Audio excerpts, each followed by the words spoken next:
Asalaamu calaykum waraxmatullaahi wabarakaatu. Waa Shawn Tech oo idin leh subax wanaagsan.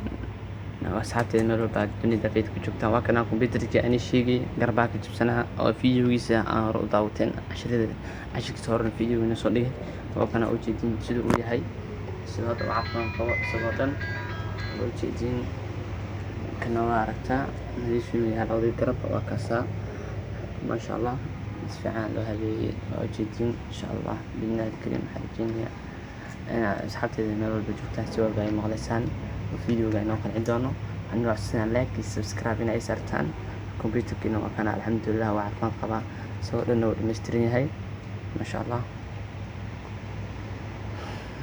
waa kana mar walba waxaan leeyahay ku xidhnaada Shawn Tech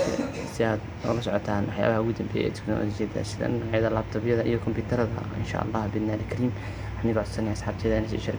like iyo saartaan waa kana kombiyuutarkii garabkan ka jabnaa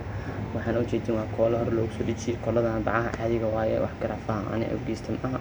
ama kombiyuutar u geystay waa koolo caadiga scotch saaray ee uu jabay hadda waxaa sidiisa kale oo kale yahay maasha Allah kusoo dhawaada Shawn Technology Center of Soomaaliya like share subscribe uga caawi subscribe mar kale uga caawi subscribe